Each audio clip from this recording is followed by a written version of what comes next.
I'm not going to talk first. I You was just waiting, did. I was waiting on Benny to do his intro. Sorry, thing. go ahead, Benny. Gentlemen, welcome to Wayfinding, which we just actually kind of established our our name. Yeah. But this is our first time actually using that. Nathaniel, welcome again. Hello. Recurring from episode 1. Oh, hello. I said hello. I know. I don't know what else I wanted you to say I'm glad there. to be back. How was your Thanksgiving, Nathaniel? Oh, man.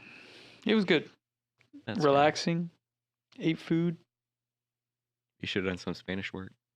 Wow. I'm doing it The now. man's on vacation. I know, bro. What the heck? I did homework on Thanksgiving. Wow. How about y'all? Benny, I want to hear about your Thanksgiving. Thanksgiving was good. I actually made it a point during Thanksgiving to rest so that I wouldn't, as I said, like we have a lot of projects coming down the line because of the holidays and all. But it's important to also recognize time of rest and vacation time. And so I made it a point to just set aside time for family and doing things around the house that I haven't been able to help out parents with, and got myself a new TV, got some Christmas shopping done. Dang. Thanksgiving had family over, so yeah. Is all your family here? Is that a personal question? Most of them are here. Mhm. I have an aunt and uncle and some cousins in Houston, but everyone else is here in San Antonio. Are there Nice. any Hungarians left in Hungary? Or is it... Yes. Well, like, that you're related to. like my family, you mean? Yeah. So my dad's side of the family is all in Romania. Mhm. Romania and Hungary. And mom has some, but most of her immediate family is here. But yeah, so my dad's side of the family is still over there, but we are closest to my mom's side, Mhm. just because of proximity, like being actually in Yeah. the States where we're able to interact with them a lot more. Then my dad's side of the family, we really only see them like once a decade. We get to go take a trip over there. So Nathaniel, you were on the news, apparently? I was on the news, Benny. Again? what do you mean you I were was on the news? TV. I was on TV What'd you do? on Saturday. Did you run another 5K accidentally? No, not this time. I was at some like craft market. I don't know. Don't ask me, all right? I have a really cool friend. He was like, "Dude, you want to go to this craft fair with me?" Okay. I was like, "No." But he's the one in Nashville. My best friend. That's my best friend besides Daniel, because Daniel is The one I met? Benjamin. Yeah. Yeah. He's got your name. Yeah. Yes. He was in town, and I didn't get to hang out with him at all during the break. So he's like, "You want to go to a craft fair?" Because There I'm you sure go. his parents are going. I was like, I guess. But there was these big cameras there, and I knew they were on the news. Mm-hmm. So anytime that we would follow the guy around, and anytime that I saw that he was shooting, I would go just stand in the middle of the shot, and I would like look into the Oh sky. my gosh. And he was probably so annoyed. And we were just messing around. I felt bad, so I just kind of let it go. And then on Sunday, there's this awesome lady at church, and she comes and talks to me like every Sunday morning. Mhm. The only problem is I have no idea who she is or Ah. why she knows me, Yeah. or like I just don't know. Yeah. Why No, I don't know anything. No, I know the feeling. Yeah. And she acts like we know each other so well. Mhm. She was asking me questions about internships because her daughter's graduating and what does it look. I'm like, yeah, this is great. But then she said, "You were on the news, right?" I was like, I don't know. I don't think so. Like, I'm not a criminal. These are all allegations. You can't prove anything. I'm not a criminal. She's like, yeah, you were. I was like, why was I on the news? She said, you were at some small business thing. And I was like, I was. Was I actually on the news? She's like, yeah, I was watching it. And I And you looked at lost. I looked at my husband. I looked at my husband. I was like, hey, that's our intern. I was like, that is me. So I was bound. I mean, it's all alleged, honestly, but maybe. Yeah, I'm like, we need to see the footage and review it. Really. Exactly. What maybe. news station was it for? Dude, this is all like I can't. You don't even know her name. Maybe I'm just making up the whole story. Right at this point, we don't know. Everything's an allegation. I don't know the lady's name who talked to me. I don't know what station. I don't know if it was me. What do I know? You know? I don't know what you know. That's the second time, though. That's a philosophical point right there. Daniel saw me that one time on the TV. I'm kind of famous. Actually, Hunter saw you. He sent me a picture. Oh, Ah, wow. 2 witnesses. That's crazy. That one is set in stone. This one, not so much. All right. Why did that come up? I don't know. Just asking about Thanksgiving and what you've been up to. I did do that. Daniel? I have a question for you. Okay. Oh, okay. Why wanted weren't you to- there on Tuesday? Tuesday. You What said was you were going Oh, to be you here. notified us. You told us in the group chat that you were going to be there for What was Tuesday? for Friendsgiving. I know. Yeah. Because there wasn't no college group at Northwest. Uh-huh. And so I was like, perfect. Yeah, we were so excited to have you. I was excited to go because there was food. Uh-huh. And you know fellowship? me, food. Uh-huh. And you guys, I guess. But Okay. food. What happened that day? Tuesday? I didn't work. I remember I stayed at a friend's house. He lives near where Morgan and Lane? Lane are. And so I was going to try to just chill there until the evening. Mm. But then his dad works from home and I was laying on his couch it was about like noon. He said, "What are you doing?" I said, well, I don't really have work. So I was kind of just hoping to chill on your couch, if that's okay. He didn't really respond. So I kind of took that as like, maybe it's like, Maybe not it's not preferred cool. Yeah. that I just chill on your couch. And so I was like, well, I guess I'm going to take off and go somewhere. And then I tried to stay around Why didn't you come over to Morgan's? because it was like noon at that point. Oh. It was like 1. And so I went and picked up food because I tried to fight it out. Because, I mean, back home was only like 30 minutes to my Yeah, house. That's yeah. why I was like trying to stay over there. And then I was like, you know what? I'm just going to go home. And then I was going to try to go back. But just never happened. I don't know. My parents were home. My brother was home. What a shame. It was a shame. You should have just went to Morgan's. I think Lane was home working. Huh? He probably wouldn't have let me on his couch either, you know? So it's okay. Yeah, I was pretty sad about that. Maybe next week. We Maybe I played, just ditch. We played competitive fruit stacking. What? You weren't there, Dylan? No, I have class. Oof. Yeah. 6 to 9:45. How did that go? Class or competitive? I don't fruit care stacking? about class, bro. Okay. Well, so Morgan and Lane have a competition to see who gets the better score, and Are they like, they're okay. super competitive. are they usually, yeah. adults though? Yes. Are they adults? Okay. keep No, this going. is like a $3 game on the Nintendo Switch. Oh, I I thought we were talking real fruit. Nah. Okay. I was picturing No. like pineapple on top of orange. Go ahead. no, Sorry. no. Go This is ahead. like a picture Tetris, Yeah. but Oh, with no, no. fruits. And you drop them, and then the fruits combine. Oh, no. like yes. 2 strawberries combine And you try to get into a like a watermelon? tangerine. And the 2 watermelons? Yeah, well, like the prophecy foretells that somebody can get more than 1 watermelon, but it has not happened yet. Bro. Literally, in the entire world, nobody's been able to get 2 watermelons. I watched probably a live stream for like 4 hours of some guy playing this the other day. Yeah, Okay, go ahead. yeah. So we played Oh, that. Gosh, I missed out. I played, and let the record show that my first time ever, I set the record on their game system. Wow. Let the record also show that about 10 minutes later, Emma showed me up and for her first time beat everyone's high score. Oh, man. So, yeah. That sounds intense. Daniel, did you make the podium? I didn't get offered to play. Oh, that's right. Because after Emma, I think they turned it off. Oh. Oh, Mhm. It was poor sad. Daniel. Low key, I wanted to keep playing it. Like we were so hyped, like just grown adults looking at these like fruits with smiling and No. mad faces, and as soon as like it come up, we're like cheering for if the strawberry falls a specific way. We're like, No, it's intense, bro. It'll make you say some bad words or something. I was watching. Yeah, I want to play. Man, I'm jealous now. It was fun. It was fun.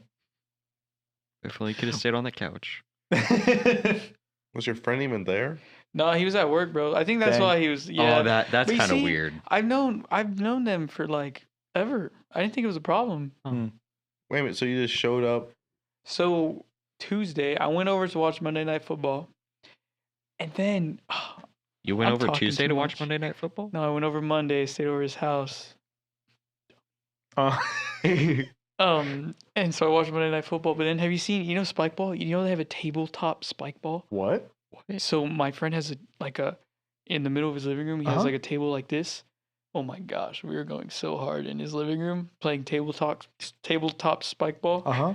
for hours. That's crazy. Literally, I was sweating. Yeah. It was the greatest. I think that's what heaven is like. I think. And then I slept on his couch at the correct period of time during the night, and then I was on his couch too long. That's what happened. Just clarifying. There you go. So you overstretched your set. Yeah? I guess Yeah. so. I didn't know that was possible though. Wow.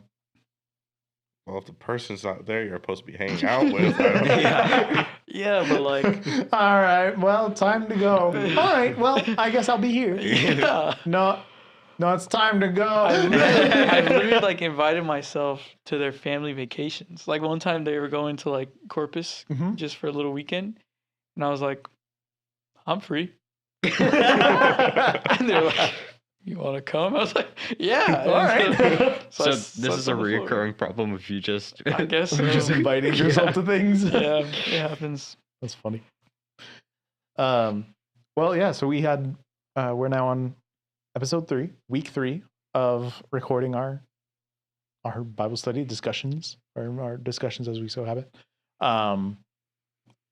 Dylan, I guess over to you to see what we have in store for today. So I saw a YouTube short about a football coach. Y'all might have heard about this. A football coach being fired because a local pastor came in and baptized students at their own willing to do so. Nobody was forced to do anything like that. The coach ended up getting fired from his coaching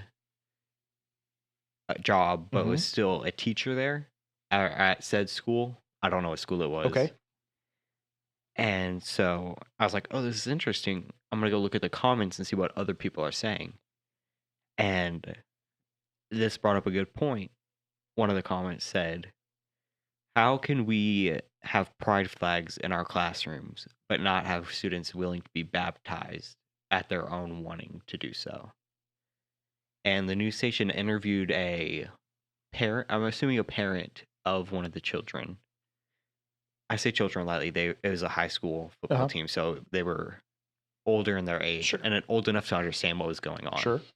And one of the moms was happy that her son got baptized, which right away. Sure. But I wonder why. Well, I don't wonder why. I get why the school did it, but I feel like there should be a certain age cutoff to where you can't not preach the gospel, or I guess it's kind of different because I know here in schools you can't like share the gospel or anything with students if you're external. Yeah, if you're external. And I think in general, because I don't think teachers are able to do it either. Right. Yeah. And so that makes me wonder, is there a certain age where we should start allowing that to happen? Not like in high school. And then is there another age to where we should start allowing baptisms in school, especially down, or I guess the Bible Belt of the United States? So your question is interesting because you're proposing to have at some age, let's say at 16 years old, teachers should be allowed to share the gospel. Yeah, not mandated by any Yeah, point. but just like there should not be the restriction. Yeah. Like not even have like a certain class about it, but just like, oh. Yeah. So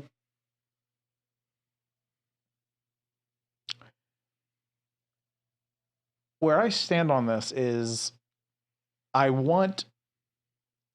also desire equality. If we're going to do one thing for a belief system, then it should be made available for all belief systems. Yeah. So if we are being asked to respect Every So religion. per the comment you said, if there's pride flags and whatnot in the classroom, and we are being asked to respect other religions, but also schools of thought, Yeah. ideologies, whatever. If we are being asked to respect those, then we should also respect those the views of Christianity. We do see many instances in which things are widely accepted except for Christianity. Yeah. And the reason being is because historically Christianity has been like, let's say, quote unquote default setting, and has a history of being the oppressive, rule abiding people. Yeah. That is the reputation that has befallen us. I feel that if people want equality, then that is fair. We can have equality, but then therefore you should not have any issues with me still holding to my Christian beliefs. Yeah. Because I'm not holding to my Christian beliefs just because I want to stick it to you. I want to, like, oppress you. I'm holding to my Christian beliefs because I actually believe them. Just like you believe to your beliefs to this person, So we'll address that in a second.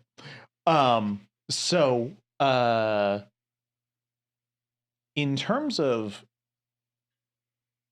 this is also where it's interesting, because in terms of having a teacher be able to share the gospel,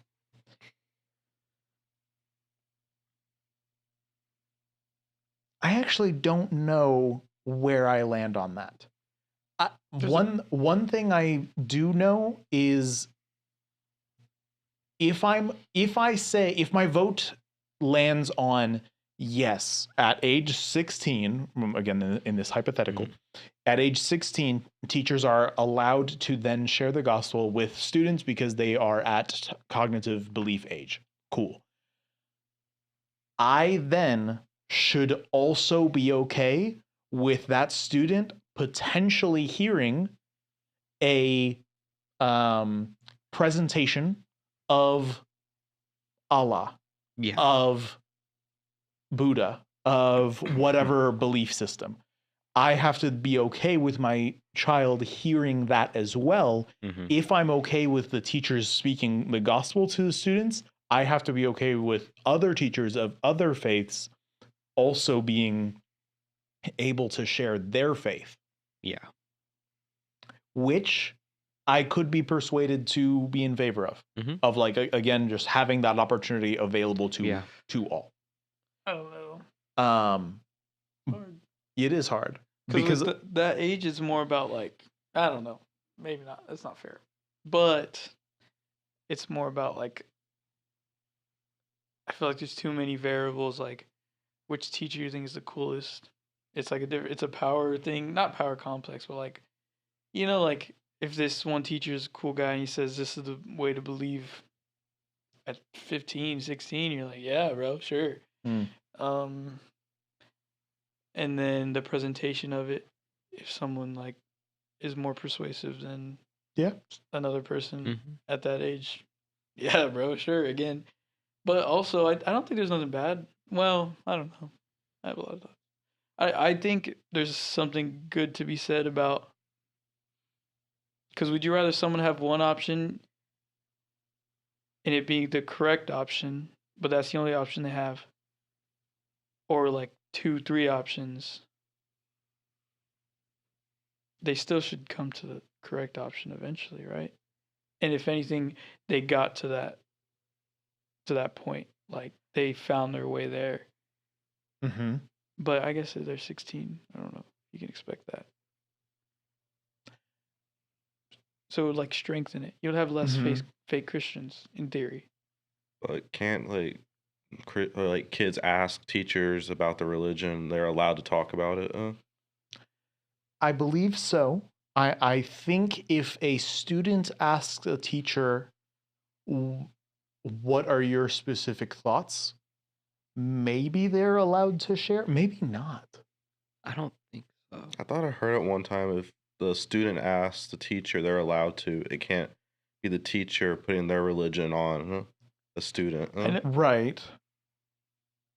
That's an interesting for, like, nuance. FCA, Uh-huh. you have to have students that want to do it. And Right. then they find the Yeah. teacher Because yes. sponsor, and then they do it. Yes, exactly. Something like that. Because of the same rule of like teachers are not allowed to share Mhm. to voice their opinions and their spiritual. That's hard. I wonder things. what, like, because, like, if I'm being honest, when I'm on school campuses, I'm not saying a word about God. Mm. Like, Because you're not allowed to. yeah, like, but I'm not even, like, getting close to it, if I'm being honest. Just because why? Big picture in my head, maybe not. Now that I'm saying, but big picture in my head, I'd rather Mission City be there long term, showing love to kids, Mhm. than talk about God once and us getting kicked off campus. Mm. You, I don't know if that's the right way of thinking, but I feel like JT, because It's super tough. he used to counsel people. I feel like he was allowed to, since he's a student minister, he was allowed to talk to the kids about. So I the- think he had a unique thing in which if he went to the campus, I don't think he's allowed to. You have to be very careful with Yeah. how you word advice and counseling on campus. There were some instances in which a student needed counseling or needed advice, needed somebody to like come alongside them, and the counselor had a relationship built with JT that he knew that the counselor was able to recommend, hey, student, reach out to said person, they will be able to help. And then that JT was then able to interact with them outside of school in his beliefs. yeah, I guess it's just hard. Because now that I think about it, I dial it back. Because, like, I had prayed for students on campus, and it was students we knew, though. Yeah. And I mean, I asked if I could pray for them, but they were obviously sharing something that was worthy of praying. Yeah. And you could just say, yeah, it's just hard. It's hard. But I'd rather, like, be extra careful and respect what the school is asking than, like, try to push. I don't know. yeah, I went to JT with Churchill once, and he brought me because he was counseling a student. Mhm. And he told me specifically, like, you can't, like, really mention anything about God, Yeah. but you can still ask Yeah. if they want to be prayed for, or Mhm. they can offer, and you can do that. But Yeah. yeah, So I there's don't like think you can. nuances to it. Yeah.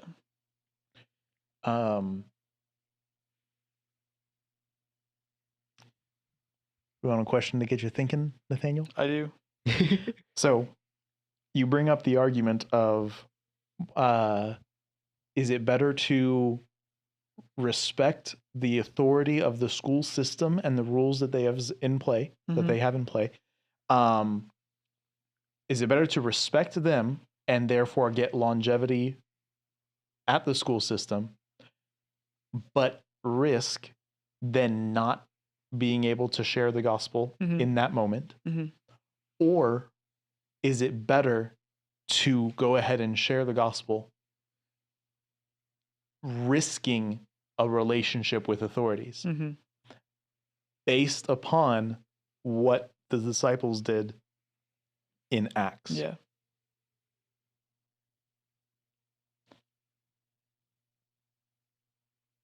Thinking through it critically, you don't risk. You don't risk. You don't. But that's not saying that's the right question. I mean, the right answer. It's not saying what I think, but just what I think a third party would say is like, no, don't risk in longevity because you reach more students in theory by being there. But Through the long-term play. yes, but I get what you're saying as far as the gospel is the gospel, and Mhm. that is more It- important. That one soul, one gospel presentation, if it leads to a soul, is more important than longevity. But longevity could lead to More more souls. souls.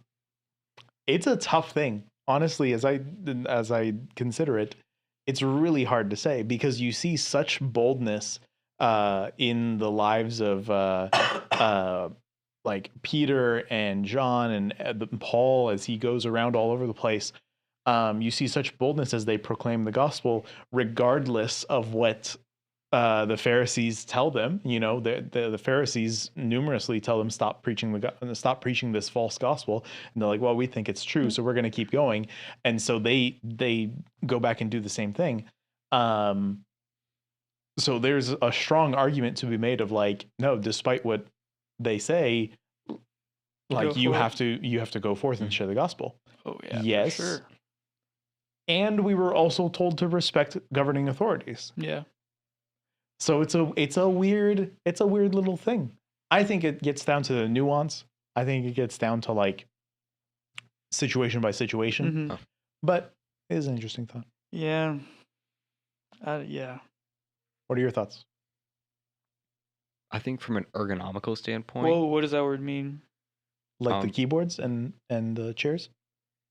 I might use that word way out of context. Ergonomics is like comfort for like your hands as they rest on a keyboard, or like your Is ergonomic it not just a fancy chair. word for comfort? I don't know.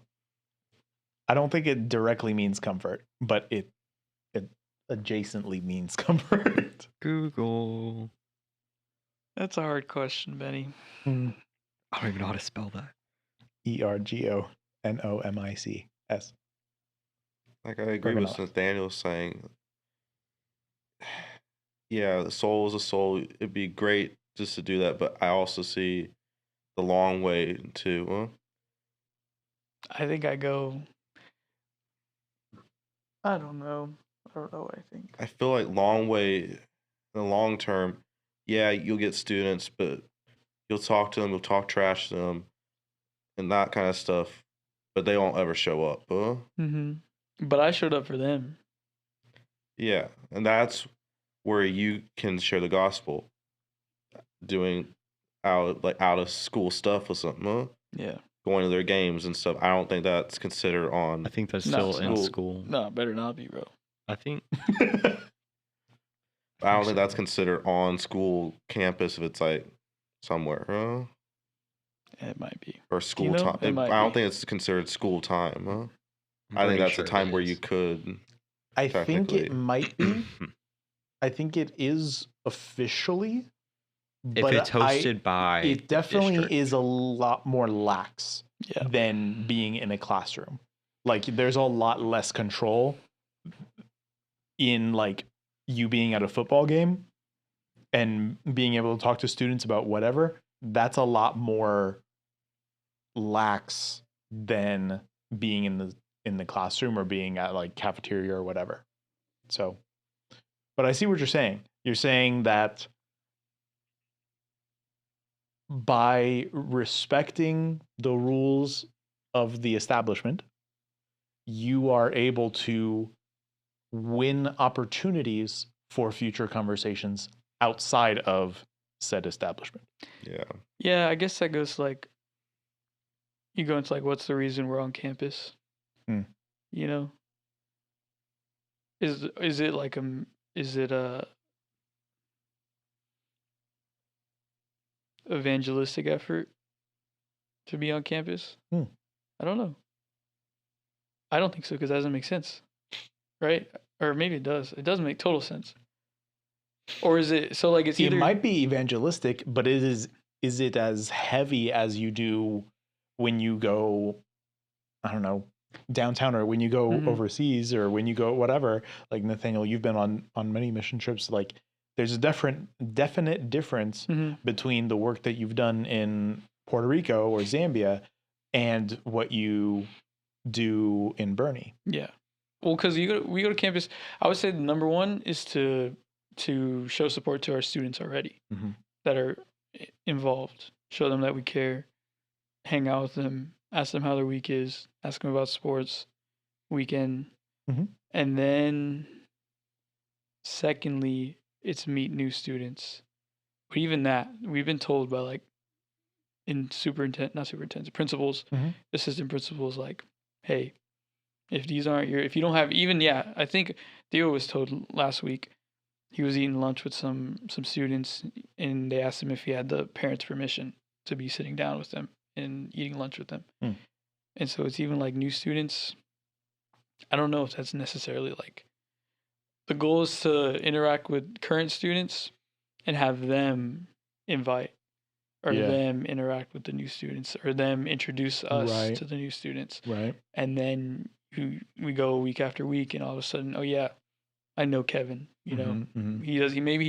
He's not going to church, but like this is one of my students now. If you ask him who's that or who am I, then he knows. Oh yeah, that's Yeah. Nathaniel. You know, from Mission City. Mhm, mhm.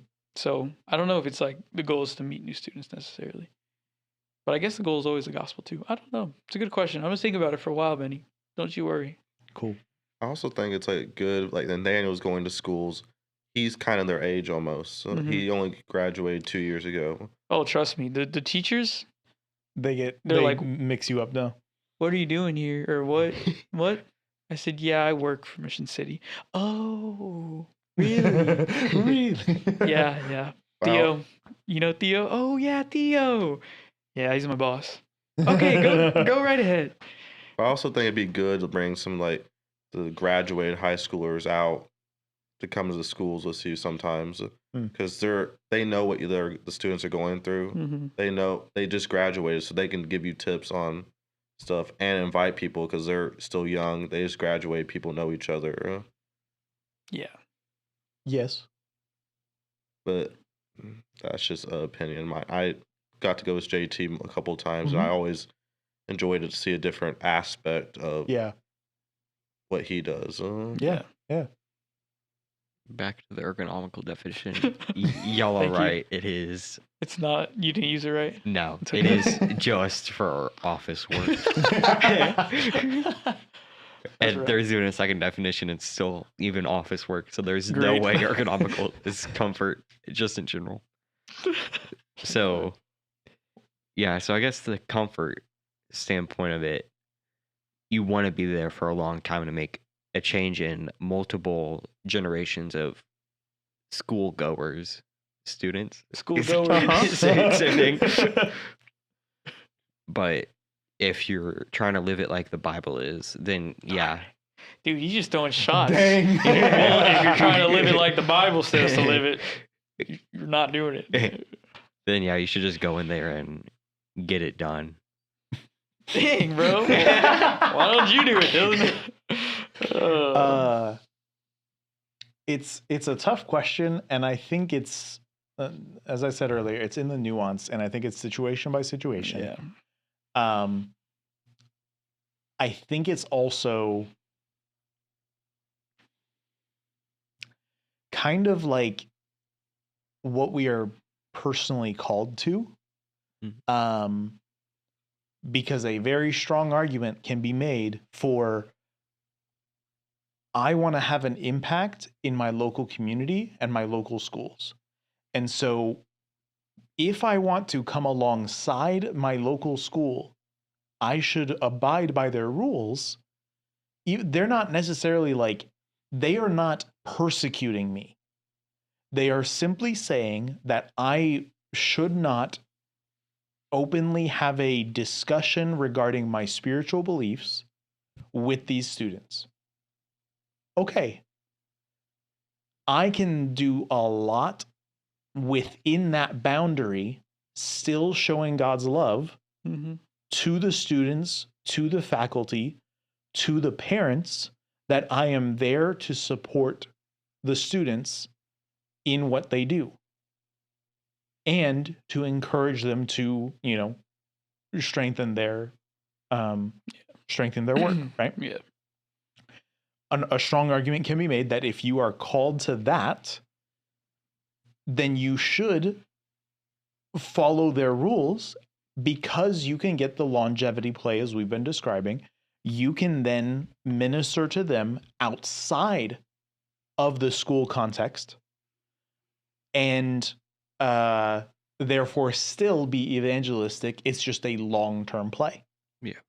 However, I also can respect a view that says, hey, we're going to take a team of students, and during this day, we're going to have everyone go out and pass out tracts. Mhm. Okay. I see your conviction to do so. Understand the retribution that's going to come.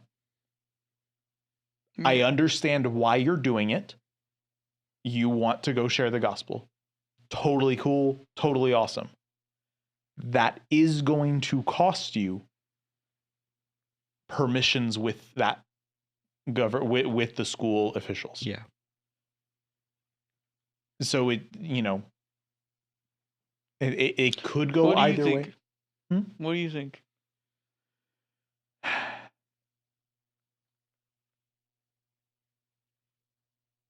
I think the former, as I mentioned. I think the first thing I mentioned, my view personally sits on being respectful of their belief systems, because I don't view it as persecution. Mm-hmm. I think it is foolish when people try to say persecution is when someone said you can't talk about that here. That's a very low level of persecution. And so with it not being actual persecution, I am okay abiding within the rules of the school system for the sake of me being able to connect with students, and then invite them to activities, invite them to events that we do with the church, in which we are very openly able to share the gospel. Mm-hmm. So that is my personal stance. Yeah, I think I'm okay with it. That way of thinking. If we weren't so upfront about the gospel everywhere else outside of the school building, Mhm. so say we said, oh yeah, they can hear the gospel whenever, and then we have an event and we don't share the gospel, or we get to spend time with them and Right. don't take the opportunity to share the gospel. If we were like that, then I would be less inclined to think that way, but we're not like that. So Yeah, no, that's actually a really good point. If you always say like, "Oh, we'll share the gospel next time," but it's always next Mhm. time, then there's a different problem that you're facing, and it's just like, hey, no, you should actually probably just get used to sharing the gospel a little bit more.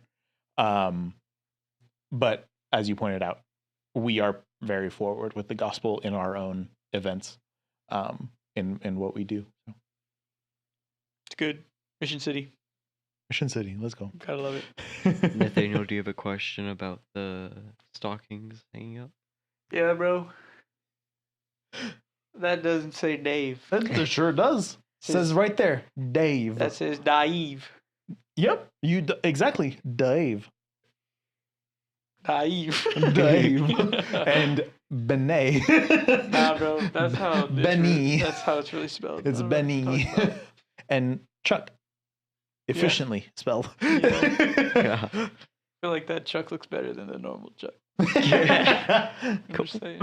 What is that supposed to mean? Nothing. That's my boss's boss. I love him. Actually. All right. Well, almost to the general related questions. Both these questions so far have nothing in common that I'm about to ask. Oh, okay. But do you think social media is ruining religion and going to church? I'm interested to hear this because you work with social media, kind of Uh-huh. ish. And so I'm curious to think if kind of had this talk 2 weeks ago, but if I'm curious to think if you think it's taking over. I think it's like, spreading it because I see just random like TikTokers on it that people don't think they're Christians or anything. And they post a cover and like share a little bit of their faith, Mm-hmm. and people go crazy over it. Mm-hmm. And they're like, oh, "I'm so glad it helped with my faith and this stuff." Like the guy that made the what's his name? Golden Hour, Jake. Yeah, Yep. him. He was shown at some like Christian concert, and they didn't think he did anything Christian wise, but Yeah, the dude's a believer. yeah. Who is this? Jake. From State Farm? Close. It's his cousin, Jake from Golden Hour. I don't know. That's his song. I don't know. The guy's a musician. Oh, cool. And he released a song on TikTok. or he released a song Anyway, and went to TikTok to like make it very popular. And it's very beautifully written music, composed music. And so yeah, it's a very popular song now. And then later on, it was found out that he's actually a Christian because somebody recorded him at a concert singing "So Will I."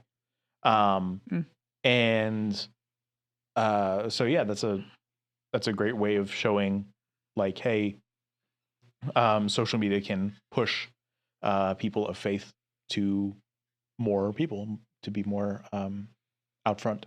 I also feel like it's like a spreader to show God more. Also, well, Yeah, it's not like the olden days anymore where ye olden days. yeah, back in your day, Betty. Wow. Oh, wow. Back in the 1900s, you know. Oh my gosh. I mean, I feel like it's an easier way to share the gospel. Yeah, I think they're too. Well, I don't know. You probably think differently because he's asking if it takes the spot of church or whatever. What did you ask? I asked if social media is ruining religion to church. No, Those double in R's are my, I killing mean, me. I don't know. Maybe it is, but I'm saying like church. I don't even want to say religion. Church and the Bible are like totally separate from social media, and there's like positives, like Daniel's saying, that can come from social media, and then there's not like you can't find church in social media, in my opinion, and you can't know the Bible through social media, in my opinion too. Like truly know it. So like they're just totally two separate things. So like, is it ruining it? No, because if you're really pursuing the Bible and if you're really desiring to be a part of a church, then social media has very little to do with it, I think. But it could be ruining it. I don't know. But also, I don't have social media. I'm just pointing that out. There is a negative don't part of, yeah, it can. There's also false preachers on there that they tell you the wrong things and stuff. Yeah. So it's like a 50-50, I think. Yes. I agree with that because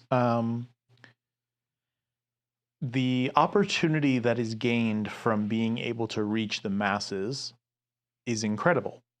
That you can, I can get on TikTok and suddenly share the gospel with millions of people, potential.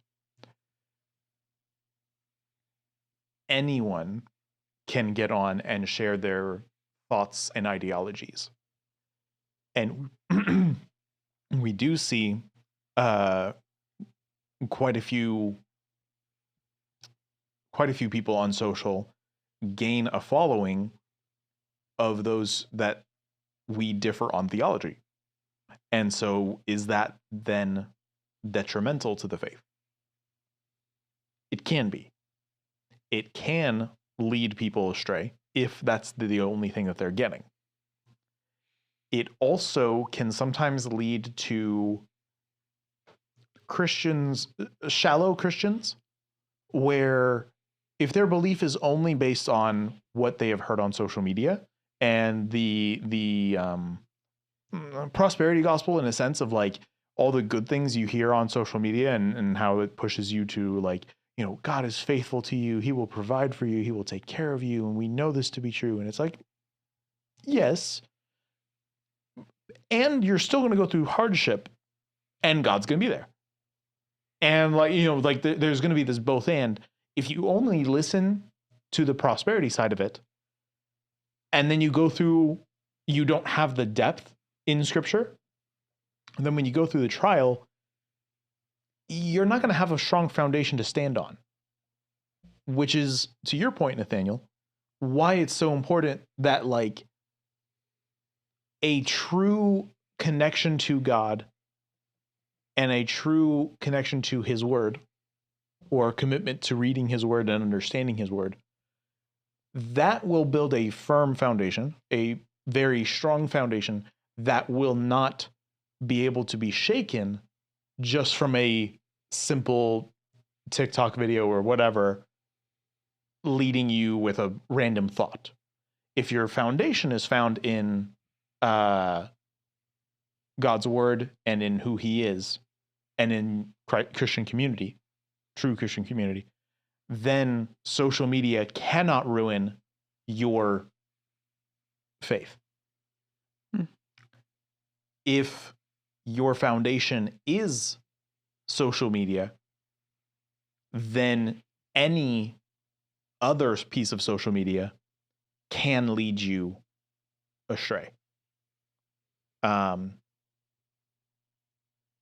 I once knew somebody who they had a pretty good faith in, like, they had a pretty good faith in Christ, but then they went into the YouTube comments, and I didn't know them prior to all of this. I heard about their testimony later. So I can't testify to like how strong their faith was. But what I know is, what they told me is, they were a believer, and then they suddenly went to the YouTube comments, and people had all these questions about doubts about Christianity, and they were like, oh, they bring up some really good points, and suddenly their faith was shaken, and they became agnostic because they didn't know what to believe. It's like the Fortnite. What? Fortnite thing. Oh my Yeah. gosh. What? No. I mean, keep going, but we were talking about this earlier. In Fortnite. Okay. Well, please tell me about that. But yeah, so just to wrap up that story is just, if your faith is not very strong in God's word and in Christian community, then when you encounter something like random comments on a YouTube video or a random TikTok or a YouTube short or whatever, that can be enough to shake your faith. That could be enough to shake your faith if you are not rooted in God's word. You're good at answering questions, Benny. Thank you. What is this Fortnite thing? Oh, because Daniel was saying that I have to be hip with my students, right? Ah, yes. And I said I play Fortnite with them. Ah, yes. And then I was like, you guys, do y'all have consoles? And they're like, yeah. I was like, we're going to play Fortnite together. And then I said, We should squad up. Yes. Yes. Yes. Getting so hyped. Man, I lost my train of thought. I don't know what. Fortnite, we're going to squad up. Jesus, yes. I was saying that's when true friendships are like created on Fortnite. In Fortnite. Yep. And then Dylan pointed out that's also where true friendships could be broken up. And then I said, well, if we are broken up because of Fortnite, then maybe we were never truly friends. Ah. And I said it's kind of like salvation. And then they made fun of me. Daniel made fun of him. I was Daniel really made fun of I confused. didn't make fun of him. I think Dylan And I made said fun if of him. we think we're with Christ and then fall away from Christ, were we ever really Christ's? That was the Spark Notes version, but you get what I'm saying. I get it. Yeah. Because I didn't really want to go into the whole thing. No, that's it. I mean, but it's Fortnite. It's a good analogy. Not really, but you would think it's Not yeah. really. Sorry. It's good enough for students. Yeah, sorry. Sorry you had to hear that. Have you one. seen that guy who plays games and shares the gospel with people? No way. Oh, Yeah, I like the think guy- I follow him on TikTok. Yeah, the guy just sits there, and sometimes it's just like hopping on Omegle or something, but sometimes it's playing Rip. games with people, and People get saved? well, he just has like discussion with them, and sometimes they are led to Wow. faith. But yeah, he just has like he hops in duos with Phil, so that he always gets paired with somebody, and then Mhm. he's able to have a full discussion with them about like, hey, where are you at with your faith? Where That's are you got at to with be a good spirituality? practice. I don't know how long-term efficient that one is. I'm sure it's great, but that has to be like a great practice. Like just I to think do. for him, it's just like it's just that being, it's yeah, practice part of it. of apologetics. Yeah. It's practice knowing what. It's not even practice isn't even the right word, but it's Yeah, just it's just you being able to articulate what you believe, Mhm. being able to listen to what others believe, and then have an answer in case they have questions. Yeah, that's cool. All right. This was like the main topic. Oh, dude. Which somehow those sub questions went way better than I thought Those they were would. sub questions? Yeah. Oh my god. I didn't think they were gonna go that good. He said, I'm too good. I'm sorry. I just think too much. It's a problem. Me too, bro. All right, so it's like the time of season. Everybody's busy. Everybody's stressed. Uh-huh. Mental health priorities. Mm-hmm. So I was thinking about this. Well, we had a class assignment that was about mental health. And so I'm like, oh, perfect podcast topic. Mhm. So there's a clear rise in mental health problems from the baby boomer generation to millennial to Gen Z. Do y'all think that that generational mental health crisis will continue on to Generation Alpha? Yeah. That is an interesting wording of the question as I well. can't predict the future. I feel like they That's all I got will. to say. And then will it continue on going on? I feel like everybody's gonna have mental health or some kind of they mentally wrong with them or something. You know? It's just life. I think back even in Bible times, people had mental health. Does the Bible talk about mental health? It does, but I'm saying, is there a specific? I feel like they didn't have to probably mention in the Bible, but I feel like in history there's like Yeah, for sure. just back in then we don't know what exactly happened, but I feel like people had panic attacks or they Yeah. broke down, Yeah. that kind of stuff. What was your wording of mental health something? Problems. Crisis? Okay. Wait, what? Huh? So that struck me in your asking of the question, because in the last few, we've been talking about like last few generations and whatnot, and differences in generations, and me being an ancient person. Yes. He's only 10 years older than us. 10 years. Oh my I gosh. didn't even realize it was that much. No, I'm just kidding. What year were you born? 2003. Oh my goodness. What year were you born, Benny? 94. Oh my gosh. That's not even close. Anyway, Well, if you think about it, he's only 9 years older than us. So Can't even count that high. oh my God. Can't even. I was watching some video about like people being old and like how much time has passed about things, and I'm like, at this point, I'm just gonna start believing that it's 2030, and everything I know of is just ancient history, and I don't have to be attached to it anymore. Like that's gonna be my frame of thought now. Oh man. So we've been talking about all this stuff with generations, and old man. Oh. yeah, now who's older? Yeah. Feel it. Nathaniel, for our audio listeners, who is everybody because we don't have a video. Not yet. Not yet. Nathaniel just stretched out his leg and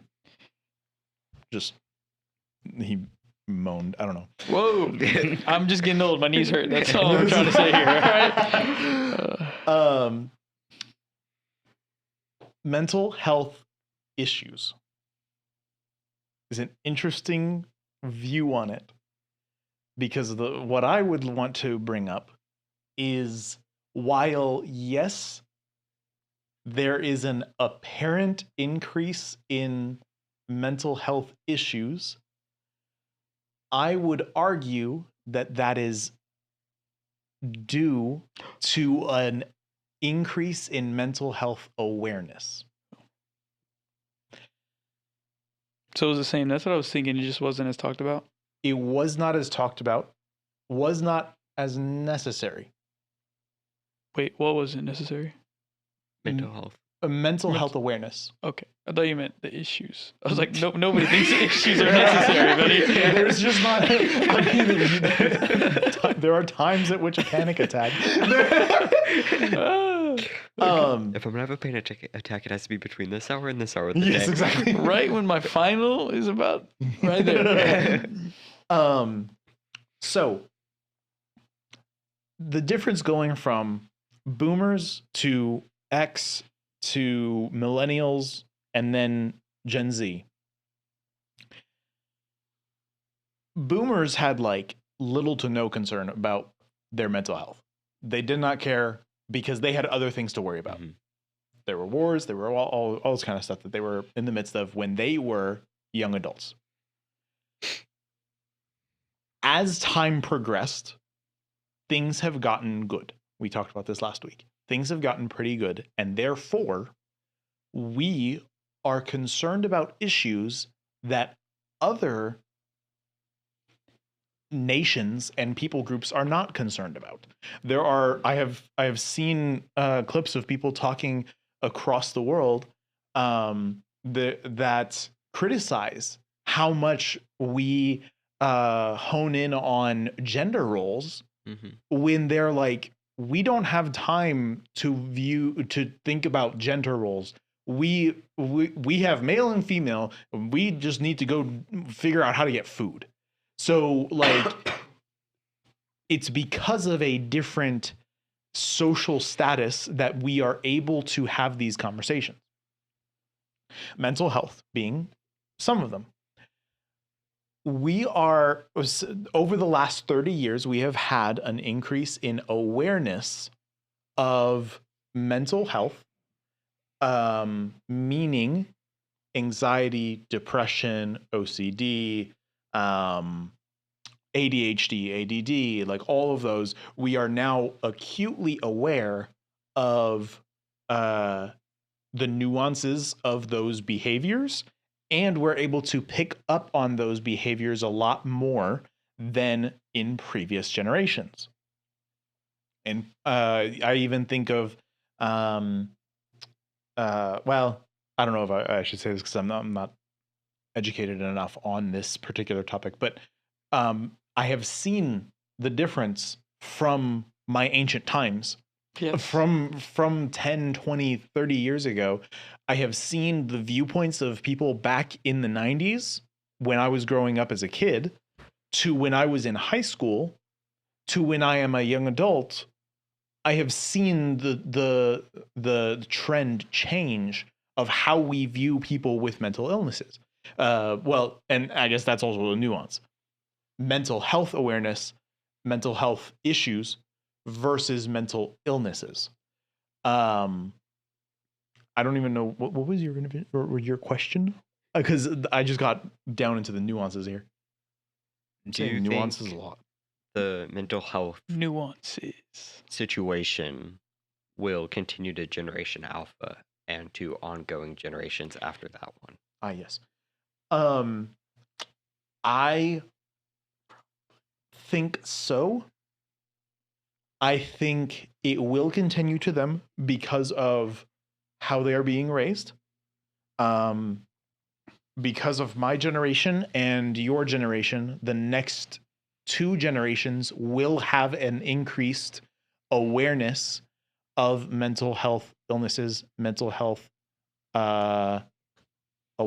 just everything. They are going to be more aware of it. I think that trend will continue. I think it is valuable. It is important to analyze how you are feeling about a certain topic, be able to meditate on what you are feeling, and then seek the help that is needed in the cases of anxiety, depression, OCD, all of those things.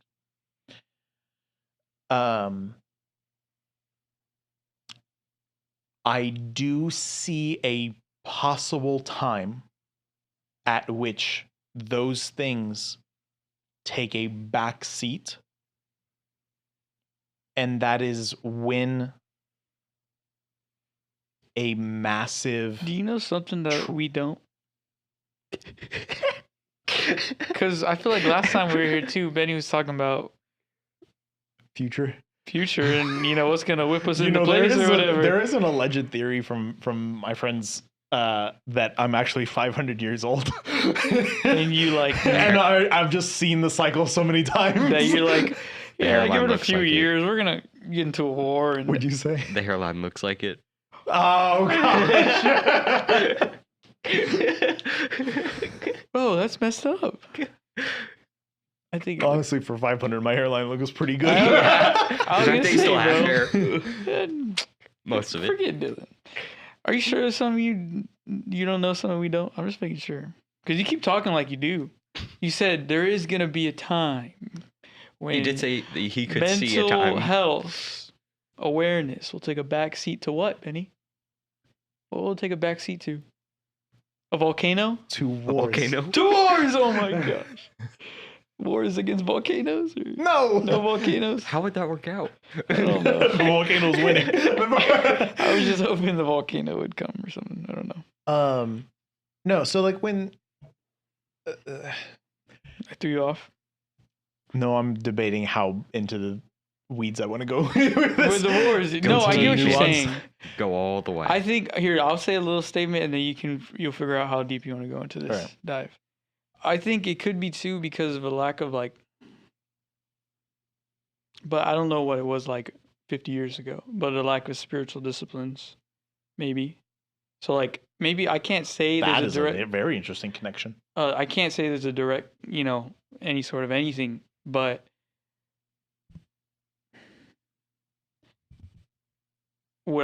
can I confidently say that I feel like I'm less likely to experience, I don't like saying anxiety just because I feel like there is people that really do experience Mhm. anxiety, and I don't want to diminish that in Mhm. what I feel. So maybe sometimes I may feel anxious, Yes. but I don't know if Stresses. we stressed out, but I don't know if I'm experiencing anxiety or depression just because, like I said, there is people that really do. I don't want to Right. get those confused. But do I see a less stressful life, a less anxious life when I share the gospel more than I share it right now? Probably. Like not for sure, but I'm saying when I share the gospel more than I am right now, do I imagine myself being less anxious? Yeah. If I'm praying more, not about my anxiety or mental health, just praying in general more, do I see myself probably being a little less anxious? Yeah. Like just those type of things. And so just like a lack of spiritual disciplines, I say could maybe. I don't have any actual evidence for it, but But that's a very I think it interesting makes theory. sense. That's a very interesting theory that you bring up, actually, because of the trend that we have seen of from going from Gen X to Millennial to Gen Z, lower and lower church attendance. Overall, speaking of the generations, we see lower church attendance, lower than spiritual discipline, with then a gain in the attention on mental health. Mm-hmm. And its nuances. There could be a link. Mm-hmm. There could And not to be. say that, oh, I do all this, I share the gospel this many times and go to church this many times and I'll never experience depression. I mean, that's not what I'm saying. Right. But I'm just saying, I mean, I would. Yeah, no, so I believe there is an element to a faith element that does come into play into your mental health that is not widely accepted in the psychological Mhm. community. Mm-hmm. I think it plays a bigger part. Yeah, like you said. Mm-hmm. And it's not as simple as, oh, yeah, trust God and all the things will go. No, I'm not saying Right. that at all. But I do think it has a bigger part to play than we think, probably. Mm-hmm. Mm-hmm. So there has been more of mental health awareness. And I think because of that, Are you going into the war stuff right now? hold on. Okay, cool. I think because of that, we will see the trend continue in the next generation of people being aware of their mental health conditions. Do you want me to go into the wars? I was just, if you don't want to, I'm just interested. You said we're going to figure Have it you out. heard about the concept of the four turnings? What?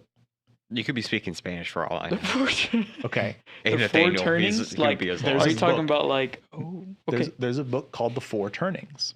There's also an expertly done video on YouTube that summarizes the concept. That's my type of speed right Yeah. So the guy's name is Van Neistat. He anyway, I'm going to get into the nuance of who he is, but Isn't I that don't Casey's need to. brother? It's Casey's brother. Who's Casey? Casey Casey Neistat. Neistat. He's a vlogger. I know who Casey Neistat is. So this is his brother. Okay. His brother did this video called summarizing the four turnings. The summary of this topic, or the summary of this idea, is that the world runs in cycles, 4 cycles. And every generation, roughly every 20 years, is a given turning. And you see different tropes come to play in each turning that oftentimes cycle back to itself. And he outlines it very well, where every single time the first turning in each one of these cycles was always like, but My bad. Excuse me. the first turning of each cycle was a war. Mm-hmm. And so in our cycle, it was World War II. And then prior to that, it was World War I. And then prior to that, it was the Civil War, or I think Civil War prior to that. Or maybe it was like, I think it was civil. And then prior to that was revolutionary. And so you have these cycles of wars, and each generation that had to fight in the war had different concerns and outlooks on life than the cycles during the Renaissance, during the times of great creative thought. So you went from like wars to times of like great benefit to society. People started going back to the workforce, started working a lot more. They started caring about social programs a lot more. And then you go into life is good, and now you're in the 70s. Now now you can do whatever you want because everything's taken care of. And then you get back to crisis. And that is the fourth turning. So I think actually the book is called The Fourth Turning, because that is what it's saying, that we are in that now. According to schedule, 2035 is the end of the fourth turning. You might not make it till then. Oh my god. So, we should be seeing. How old will I be? I don't know.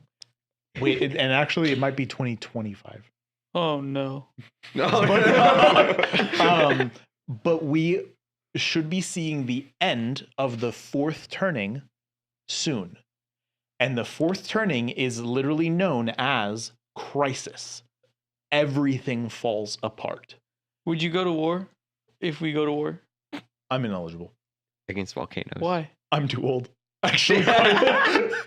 So in a draft system, I'm actually too old because I'm in the workforce. But it's not a draft, but you could still like go in, right? Oh, I guess, yeah, I could enlist. Would you voluntarily enlist? Voluntarily? As long as I don't make him eat fruits and vegetables, probably. Would y'all? I imagine I would. Nathaniel, look at me. Do I look like bro, I can survive in it? Do I look like it either, bro? But like, they'd make you shave your head. Ooh. Now here's the thing. What else? Here's the thing. What better way? The generations that lead to the times of bliss. There's a saying with this. It says, hardworking men, Benny, produce good times. Good times produce lazy men. Lazy men produce difficult times. Difficult times produce hardworking men.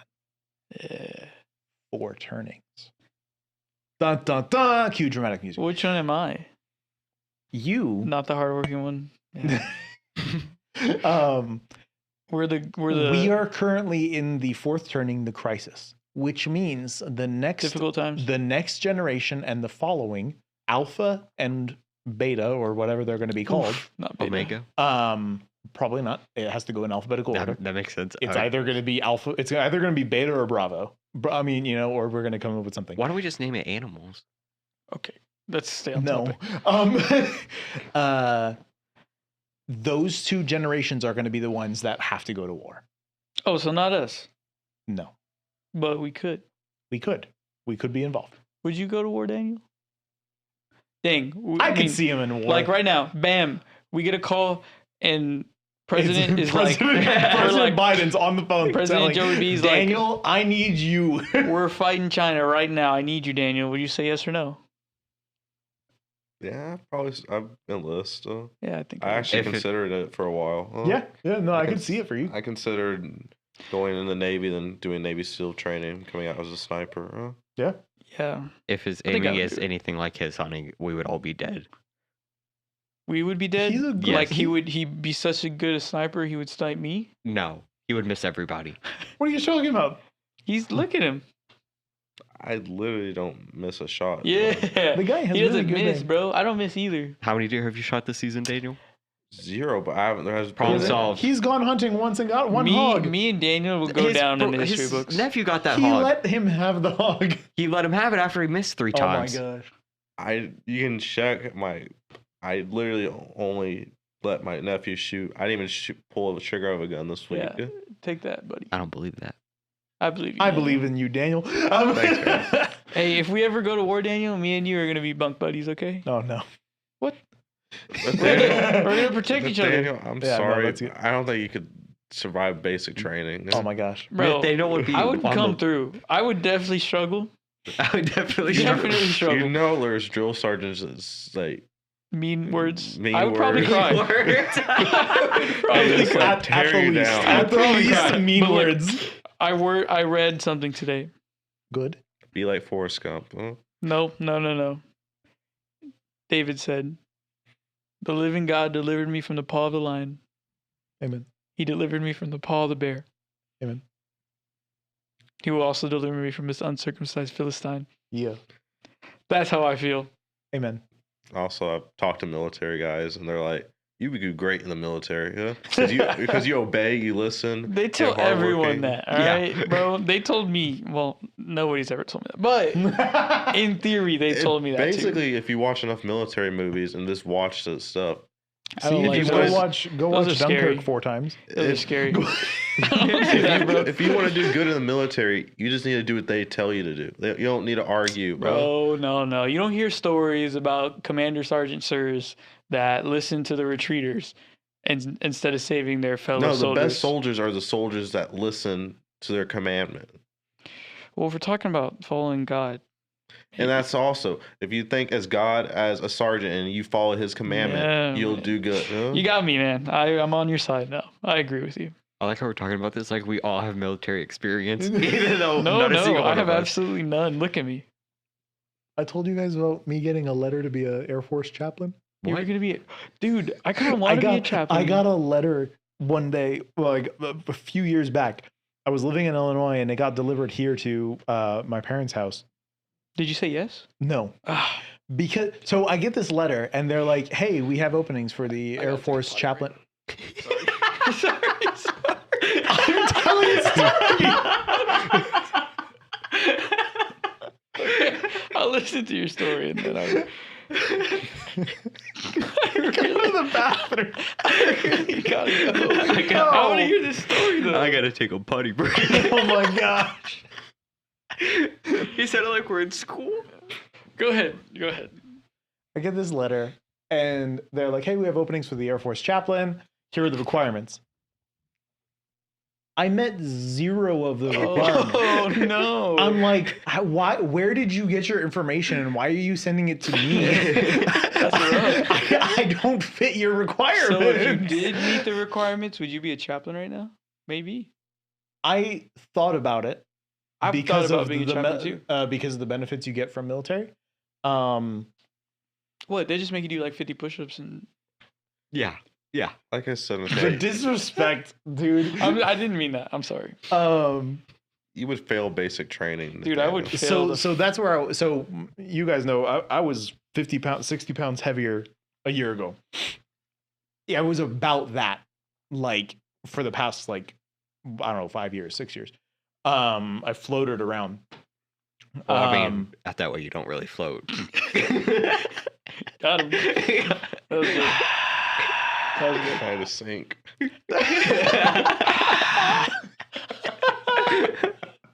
I floated around that weight for a long time. That was funny. And so I always Oh, had man. doubts about my ability to go to basic training because I knew I was not built for that. I have doubts about it too, though. Yeah, Yeah, you would fail. You think so, I bro? I still don't know if I would survive because of just the way I've been raised. I was not in that environment. Me neither. I never heard mean words. You know. I never heard me. They say the worst of the worst, Nathaniel. Huh? Oh no, like stupid. Worse Yeah, than that. and worse. Oh no. Butthead. No way. He just said that. You're gonna have to bleep that out. Come on. Oh man. No, so like, I don't even know where we were going with it, but The butt- I'm not. I was not made for. I was not brought up You even in that. I did not have an upbringing that led me to be one that is like a military type But person. I don't believe that. Cause like I think the same about myself, but I think you're put in that situation and you die, like for the first however long, and then it's just like you step up to it, and I think you'd be fine. I mean, To a degree, yes. I think in wartime, let's say like if we go back during the what's the four corners. no That's a game. no what is it called when they recruit you, when they force you? Draft. I'm like there's a word, it starts with D, I don't remember what it is. When the draft was still in play, everyone had to go. Mm-hmm. And if you made it or not, like you had to serve in the military. If you just weren't as good, you didn't get to go out on the front lines. Like you just got a different role, but you still had to serve in the military. Or maybe they did put you in the front lines. Just get ready. Oh my gosh. But nowadays, if you're not cut out to like make it past boot camp, basic training, then like you're just sent home. Like there's not like a problem with that. It's like, okay, you're just not built for this. Yeah. You're not cut out for this. You're right, bro. That would be me. I put my hair in a little ponytail. Day one, You're gone. You're sitting there. You're like, all right, I'm ready to you go. put your hair in a ponytail. Let's say- do this. I'm ready to go, sir. And they're like, Get out. Biache, Get out. Why did you even show up? Get out. Is this a joke? We don't have any hair. Oh yeah, they buzz it. Oh dear. That's the deal breaker right there. That's the deal. I was gonna go save our country, but my hair. but now, don't talk about anything too interesting. All right. what? But I was gonna get ready to go back to the four turnings. Remember, he has to Oh, go. darn it. As he runs out.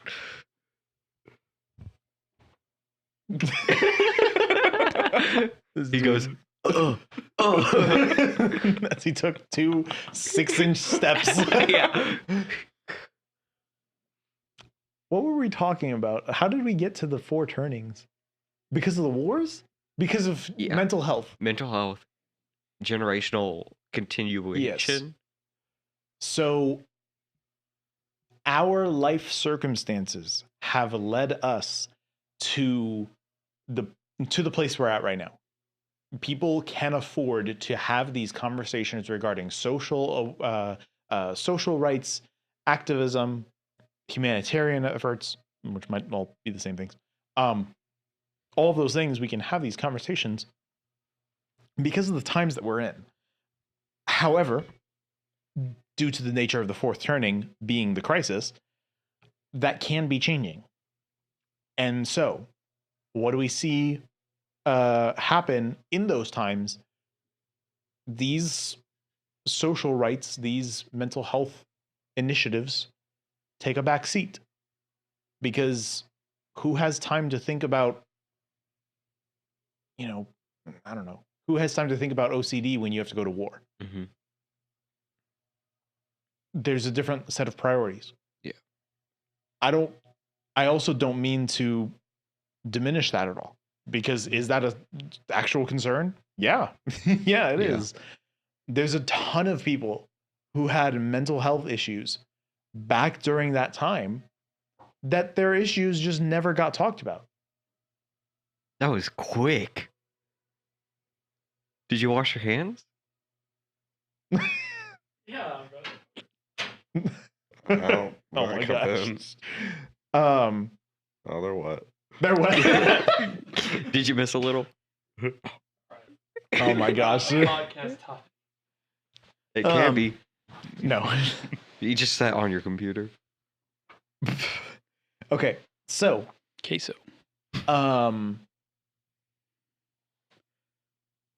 Wars mean that all these issues take a back burner, take a back seat to the issue that is out front of everything.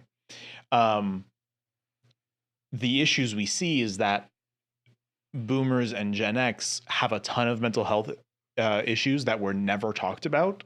They were not able to have those conversations. And so for them, the narrative for those generations was always like, no, just deal with it. Just keep going. You know, like everyone has stresses. Everyone's anxious. Everyone has things to worry about. Like, just keep going. That was their upbringing. We can afford to now have those conversations, and I think the next generation will continue to have some of that. But they will have to. The concerns will evolve as well. I think they're going to have their own concerns to deal with, and we'll see if the whole turnings thing happens. Then we will see how they react, how the world reacts to war. I already do see a stronger play, even in the military, for mental health. That is a huge area in need of mental health awareness and mental health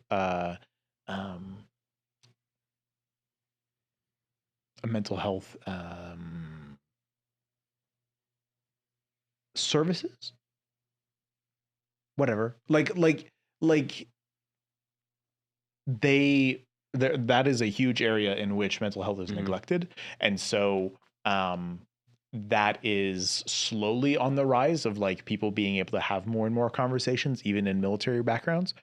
But that's we'll see what would happen with that if we were in a time of war.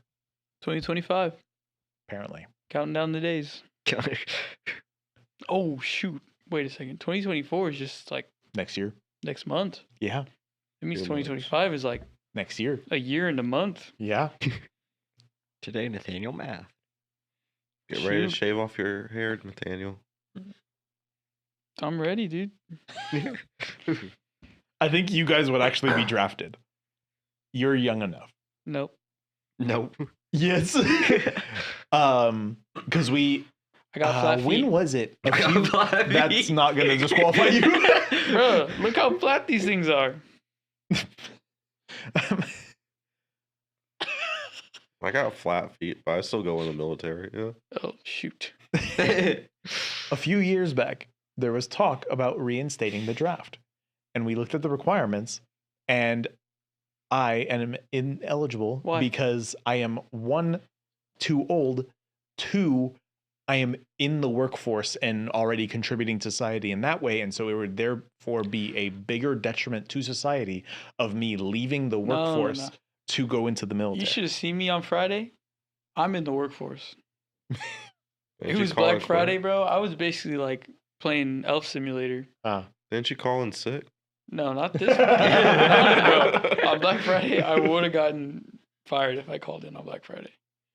Intense stuff. Yeah. I'm in the workforce. Mm. I can't go to the military. Sorry. Dang, he's got notes on notes. Yeah. Yeah, I mean, he's been preparing. That's awesome. That's last week. Wow. I mean, we can actually jump to John too, but at the same time, it's also 7:30, so we can kind of wrap up the conversation. Or we could go to John too. I need more Jesus, but y'all's call. I think Dylan, just go on with the next question you have. Oh. Dylan's going Is with the it next question. related To Jesus? things that we have been talking about? Mental health. Sure. Yeah. Okay. And Got these two questions can be tied into the gospel. Okay. Yes. Jesus. what are some ways that you have helped with mental health if you struggled with it? So, Sorry, say that again. so if you have struggled with mental health, what are some ways that you have helped overcome that, if you have overcome it? Okay. So the biggest things I have done to help when uh, okay, I do not have any mental Diagnosed. illnesses Yeah. nor diagnosed any mental health conditions, Mhm. meaning I don't have anxiety, depression, OCD. I don't have anything like that. Some people have made strong arguments of me having OCD because of how much like I pay attention to like little details and like tidy up small items, but that only happens at random times. Mhm. Some people have made arguments saying that I probably have ADHD, and I'm like, sometimes I'm hyperactive and then jump around from topic to topic. Sometimes I'm like super chill and Yeah. I can easily focus in on When you something. remember to take your medicine, you're good. I don't know. Got him. So anyway, all that to say, this is not coming from a perspective of someone with a diagnosed condition. This is coming from someone who is quote unquote diagnosed mentally stable.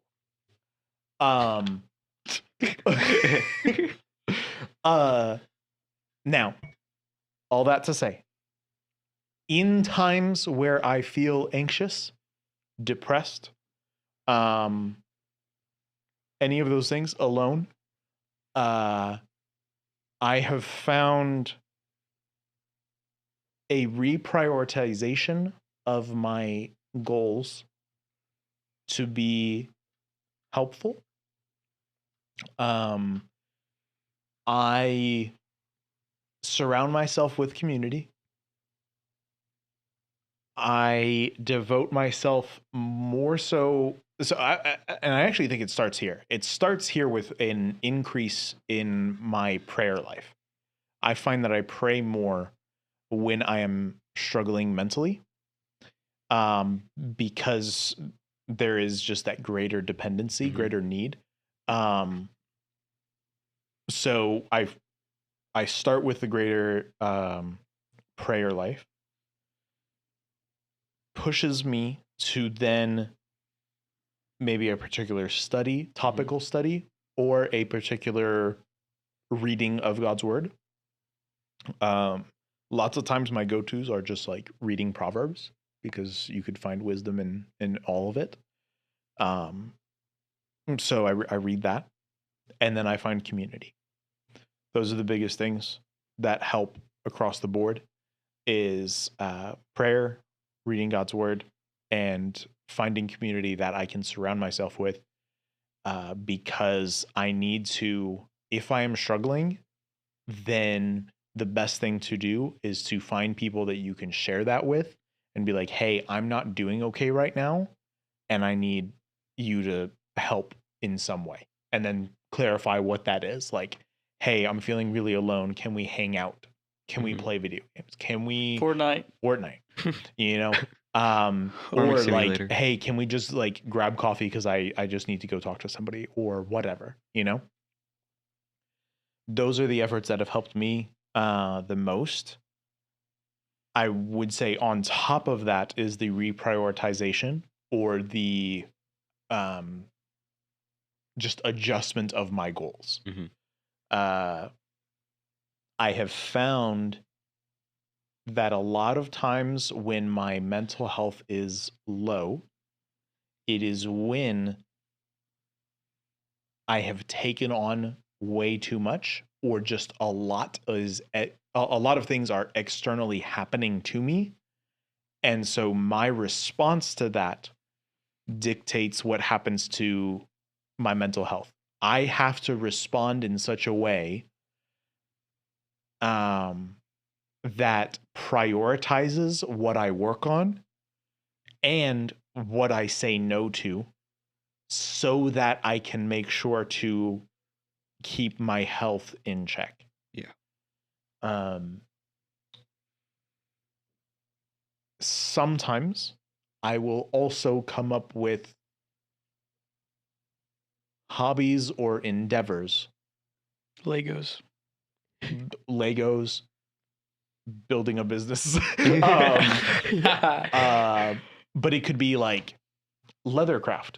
Like I cover my Bibles and whatnot. It could be journaling. It could be a new book. It could be whatever. Sometimes when there's so much happening, I reprioritize, reallocate my time, and then fill it with something that is new, exciting, different, creative, God honoring. God honoring, something in that realm, because those things help get my mind off of stress and the things that cause anxiety. And those things help focus my mind on a either particular task or just like a new endeavor, in which God is then brought into of like, hey, how do I do this? How do I embark on this? How far do you want me to go on this? Yeah. There have been some hobbies that are just like, hey, I just picked this up for like a little bit of time just because I needed like something to do, or I wanted to learn a new skill or whatever, and that was good for my mental well-being. But it's actually not anything I'm going to put into place. Yeah. Sometimes it's been a new hobby that it's like, hey, I need you to learn that, and then God, I feel God leading me to be like, hey, I need you to learn this because it's going to come into play next year, or it's going to come into play in a little while, you know? Yeah, I would say that's what I do. Yeah. But I would love to hear you guys as well. What do you guys do to help with mental strain? I'd say I'm kind of in the same boat of just getting my stuff organized, knowing what I need to get done first, knowing what I can put on the back burner, and then really focusing on God and what He has for me. For me, I don't think I've ever been diagnosed or any of that stuff. But if I'm down in the dumps or something, I just Hit me up. Yeah, I like try to hang out with friends or something. I have to be like active all the time. It's like one of my change gets plans, I add something into it because I just have to be doing something. But I see. That's good. But if I'm just I guess depressed or just down in the dumps, music's always been something that's helped me a lot. Learning guitar helped me open up a lot. I'll just sit working on guitar for like 2 hours and just write something or just mess with the guitar. Yeah. Or I'll just play video games or something. But Fortnite. It always comes back. You already know. What about you, Nathaniel? I like what you said too, Daniel. But I was gonna say I like what Benny and Dylan said. I think somewhere I'm lacking right now that could lead to, sometimes it does, it's like a hit or miss, but it's like a lack of like vision casting for life and like mission statement type things, so that when those times do come, you do have like of course the Bible, God is your compass for everything, but then you do have like a reason you're doing the things you're doing right now. Why am I involved in the things I'm in right now? Well, this is the vision for where I feel like God is heading, what direction I'm in, and my mission statement. Am I getting that? And I have none of that, and that's been on my heart for like months. I've just been putting it off, but I think it's could be really good. When those because for me, I think I get most anxious when I have too many loose ends in life. Yeah. Which, I mean, I imagine that's like life. Life is just a bunch of loose ends. That's a quote. Somebody put that somewhere. That's a good quote. That's a wallpaper. That's one of those vinyl wall arts. Oh man. But when I have too many things that I just haven't taken care of or put off for too long that I know are important, but I know how important they are, so I just like ignore them. Spanish work. Yeah. Well, no, that's not important. But like next semester, I'm changing degree plans, and I've just been putting it off. And it's like could have done it a month ago, and probably will. Mm. And now I probably won't get the class schedule that I probably need to work. But I'm Should've just learned from Dylan. Huh? I'm just Wow. putting it off. I should have learned, but I'm just putting it off because I know it's important. But that's probably like when I'm most anxious. So having like that, and even just for making decisions, I'm anxious the most when I have to make a big decision, small decision, decisions in general. So like being able to go to God, go to the Bible, but have that like vision and like that mission statement to kind of like guide me. So like this is Yeah. my mission statement, what I think God has given me. For this, maybe not even like my entire life, but for this season of my life, Yeah. this is my mission statement. So is what this decision like filtered through that and stuff like that. I don't know. I just thought about that when y'all answered the question. I really like that note about when you are uncertain of the goal of what you're trying to do. I think that's kind of a universal. A lot of people can relate to that. Mhm. When you don't know what the point of all of it is, then the stresses are just amounting, Yeah. and you're like, well, what's the point of all this anyway? Yeah. You know? When there could very well be like a very Mhm. good point of all of it, you know? Mhm. And it, you know, I mentioned I reprioritize the things, and Dylan, you mentioned it too, where you look at what you have to do and what you have to do first, and what Mhm. it can go on the back burner. The only reason you know how to do that is when you have the goal, because if you don't know where you're heading, then you don't know what to put on the back burner. I was having a conversation with somebody last week that we were talking about like watching for what God does and where God is leading you all throughout life. And I expressed how that's probably my favorite part about communing with God is like Wow. my time with God is just reflecting on what is he putting into play now, and where do I kind of see it going. So what are some things that if I reflect on my life, God, I got into live streaming and gaming. Why?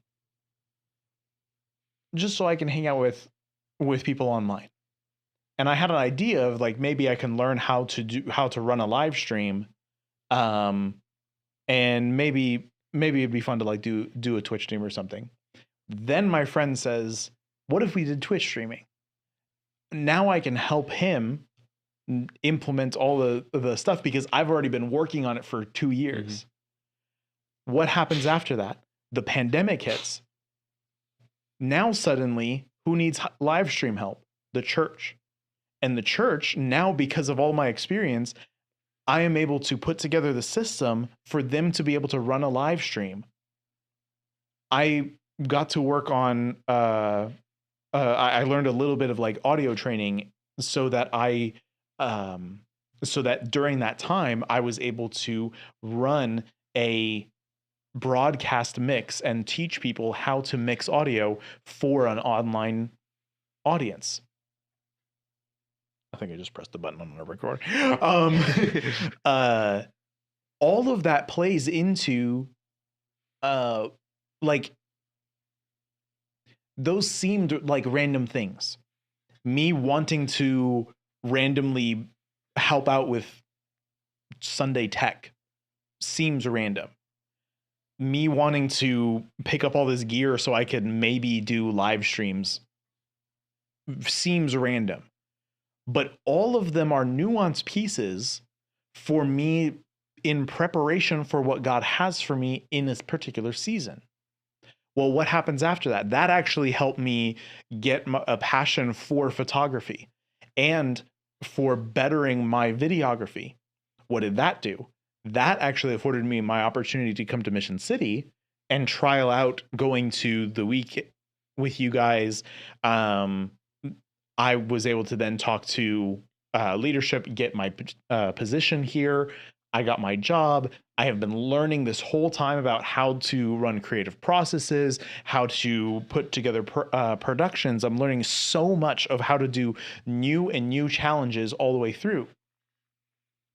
I don't know exactly where that's leading me, but I can look back on what are the skills that God is teaching me, and therefore build some options of, okay, maybe God's leading me to be an overseer of these projects. Maybe God's leading me to just be like fine-tuned of, hey, instead of overseer, maybe it's just like, I need you to be more honed in on this one aspect of the production team. It could be any of them. It could be either of those options. By reflecting on that, my prayers change to be within God's will. Now that I have a perspective of what God is building, my prayers become, God, since we're on our way to this, can I have this along the journey? Yeah. Since I'm heading this way, can I also, God, since you're teaching me all this stuff with production, can you also provide me with leadership? Can you also provide me with a team? Can you provide me with skills of how to run a team? Because now my prayers are within God's will. And if his answers are no, like, God, can you provide me leadership in this realm? No. Okay. Then that's not for me in this season. Can you provide me with a team? No. Maybe I'm not ready. Maybe I don't have those skills yet. Maybe it's not the right environment. Maybe, like, there's a whole bunch of things that could be there, but it also, all of that could be just something I desire that can come alongside what God desires. I think of the training even leading to something like this. The efforts of learning how to put together a podcast. I practiced this 4 years ago, doing brick wall discussions. Now available, still available on Spotify. Wow. No way you just plugged it. But I just did that for like 8 weeks or something. It was like a short little series. I had an idea, put it into place. What did I learn from that? I learned how to record audio, how to mix audio. That helped me with the live streams at my church there. Now I could take that knowledge, come over here, learn more about audio mastering and whatnot, put together the video podcast that we do for Mission City. Now we have all this stuff here. Now what we can do is become billionaires. Well, now what we do is I can continue to put this in place and make it more efficient. How can I do this faster? How can I do this more easily? You know, it doesn't take up as much time. There was something else I was going to say, but I reflect on how God has orchestrated my relationships. And I think I shared this with you a while back. We had a discussion about how to find a wife. Still haven't found her. Not you. I have it. I'm just no luck at all. Sorry. So didn't help. You don't have to apologize. Didn't help. It's a process. Still lost. It's still single, alone, and lonely. Hey, I don't know world. about that last city while you sat next to this girl. Hey, whoa. Who did I sit next to? I don't know, man. She Oh, wasn't there. Some She- blonde chick. Yeah. She ghosted me. Let's keep going. Okay. So I Poor think Nathaniel. about my relationships, and the same advice I gave you guys then, I still see the fruits of that. Over time, through various methods, I learn different pieces of what I desire in a wife. As I reflect on what the things are that God is instilling in me, the lessons he's teaching me about either what to watch for in the woman I desire, or what are the things that he is teaching me of the man I need to become, my prayers follow into his will. And then I can ask God, because this is the direction we're going, can I also have this aspect in my wife? Can I also have this aspect as a leader of my spouse? Can I have this aspect in me as I am to be a husband? All of these things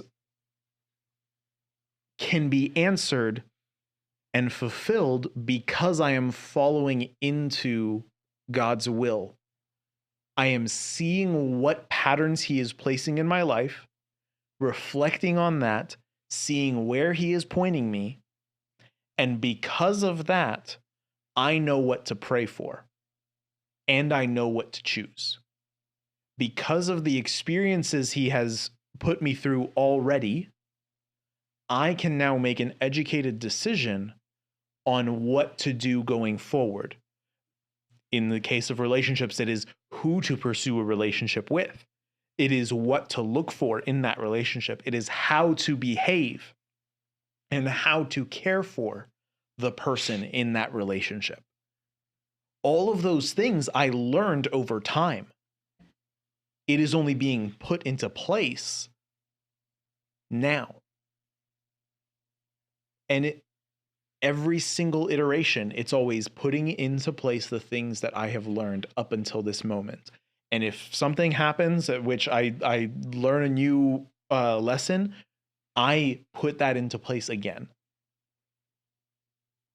All the time, it's always learning about the lessons that God is leading you through. Taking the time to reflect on what those are. That is how you gain the direction at which you are to go.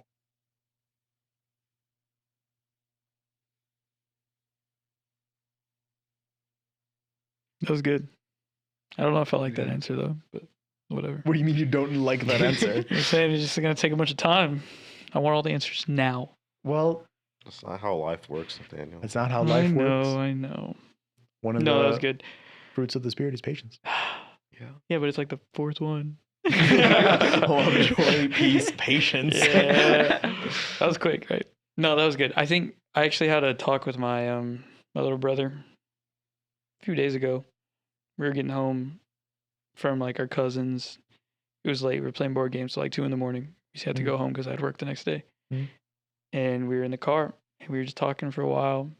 And that came up, that topic. And I guess I forgot that we had talked about it, but I definitely said some of what you said just about your learning and gaining from different experiences and stuff like that. So Is it's he good, the guy Benny. that has a girlfriend and you don't? Well, Wow. Wow, he's trying to share a heartfelt moment. I know, bro. You just got to put me down. Like I'm already down, all right? You don't got to kick me while I'm sorry. down. I just had to We say it. established that I'm alone, lonely, by myself. That's what you get for going to sit next to a girl and not me. Oh my gosh. Darn, next time I will. Or maybe not, dude. I don't know. We- Tomorrow. Tomorrow. Are you Tomorrow's going to your be there chance. tomorrow, Tomorrow Benny? No, I have life group. Oh, Darn. Okay, go back to your heartfelt story. I was just going to say thank you, Benny. That's really it. He kind of messed up the flow, It's so okay. that's where I was going with it. Yeah, no. I mean, you didn't mess up anything, Daniel. Anytime you speak, I'm very happy. I don't know. You didn't seem very happy. Oh, that's funny. And I think that's a good note to reflect on, because I don't think we take a lot of time to reflect on what are the things that God is teaching me. Yeah. And like I said, it's probably my favorite thing to do is just to see what is God working on. Mhm. What has God been working on in me, and how does that change where I need to go? Beautiful. All right. Well, then I guess we'll wrap it up on that thought, and we'll Get see to John everyone. chapter 2 next week. Yeah. Yeah, for the fourth actually, time. actually, John chapter 2 next week. No questions. Build in. No. Actually, I don't even know if I'll be here. Oh my goodness. Dang. If y'all promise to talk about Jesus, then maybe. We talked about Jesus today, True. and the week before, and the week before that. Wow. The conviction is hitting. I guess I'm here. There you go. Well, yeah, gentlemen, thank you for your time, Of course. and for all of our listeners, we appreciate you. We love you. We love you guys. All right, we'll see you guys next week. Do you have another potty break, Nathaniel? Nope. I'm good. Great. Great.